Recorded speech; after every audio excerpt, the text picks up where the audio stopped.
Okay everyone, we need to go over this little trick real quick before we get started. It's turning mixed numbers into improper fractions.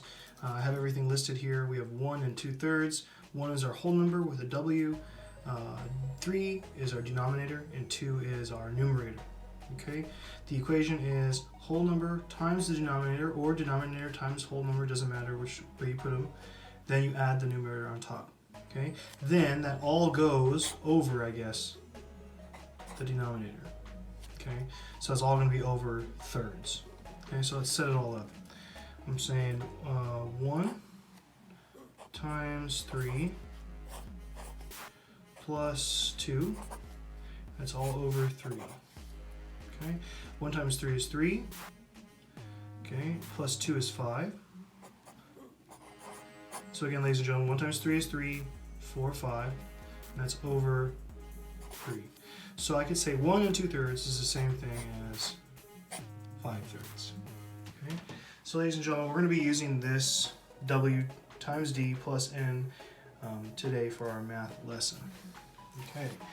Now, ladies and gentlemen, what we're working with today is subtracting these big old mixed numbers. Let me get in here closer. Alright.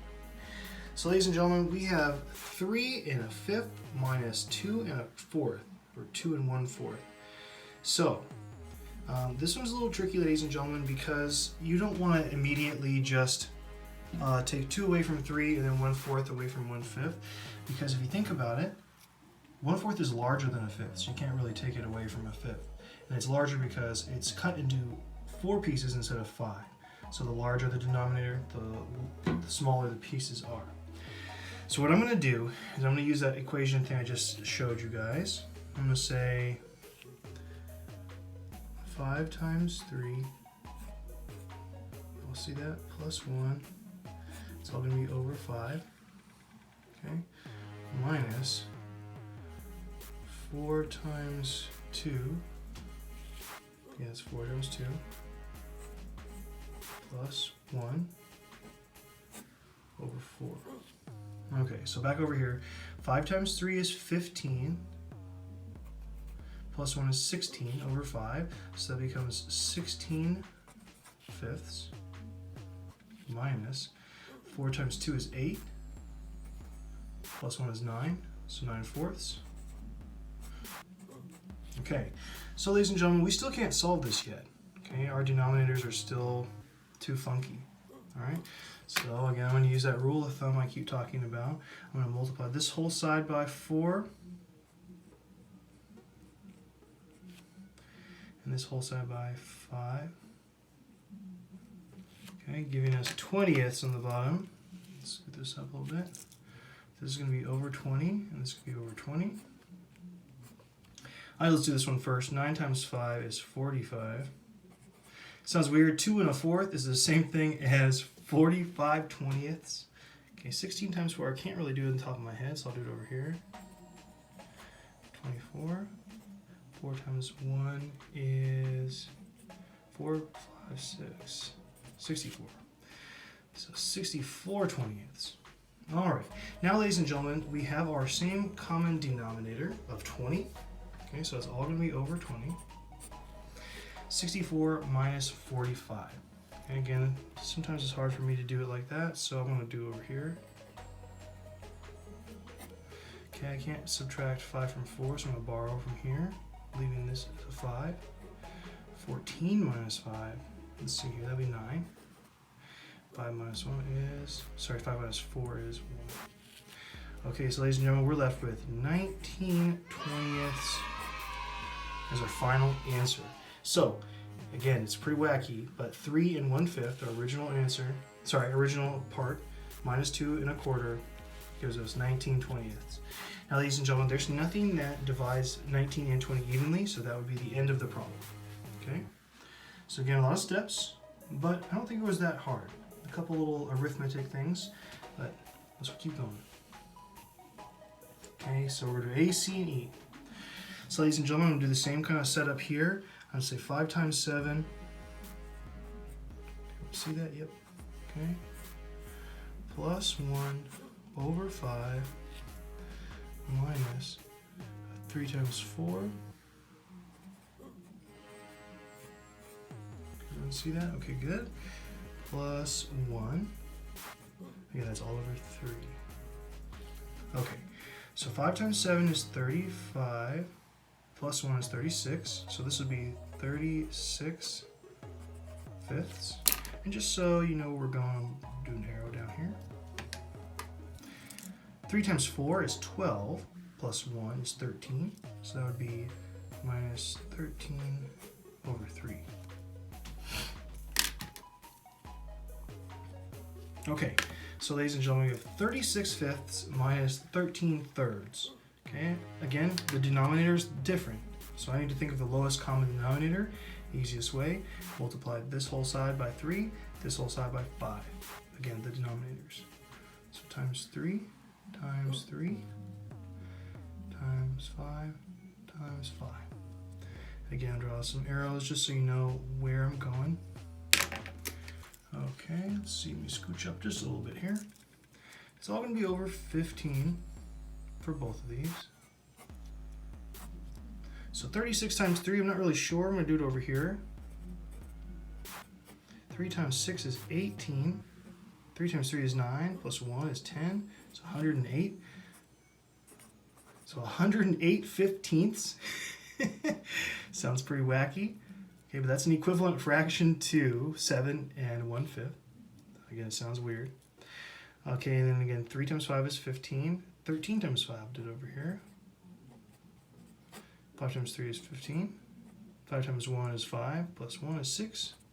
So 65. All right, now, ladies and gentlemen, I'm going to put little squiggles just so we know what we're finally working with here at the end. So 108 minus 65, and it's all going to be over 15. Okay. Again, on the top of my head, I don't really know that, so I'm going to do the little arithmetic over here. So I'm going to say 108 minus 65. 8 minus 5 is 3. Again, I'm going to say 10 minus 6, okay, is 4. So that gives me 43 over 15. Okay, so ladies and gentlemen, I'm going to get here for my answer. I'm going to draw a little arrow.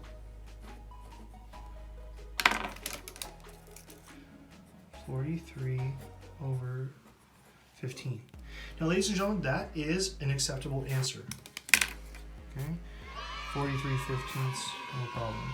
However, you can simplify this, ladies and gentlemen, and what I mean is, we know that if we had 15 fifteenths, that would equal 1. Okay, so I could say that 43 fifteenths is equal to 15 fifteenths. If I do another 15 fifteenths,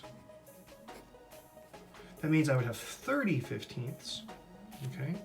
And then how many would I have left over? So if I do 43 minus 30, you ever see that? 43 minus 30 gives me 13 left. So what I could say, ladies and gentlemen, is this is 1, this is 2, I have 13 left over. I could say, again, 43 fifteenths is okay, but I think the best way would be to say 2, 13 fifteenths is our final answer. Okay, so again, ladies and gentlemen, this is fine, but it can be simplified back into a mixed number. Again, 15 fifteenths is 1, 15 fifteenths is 2. Together, those would be 30 fifteenths, and whatever's left over from that 43 minus 30 is 13. That's left over 15. Okay, so hopefully that made sense when I was pointing to it and you could see it all. All right, this is the last one. We're good. We'll call it. All right. Oh, Lordy.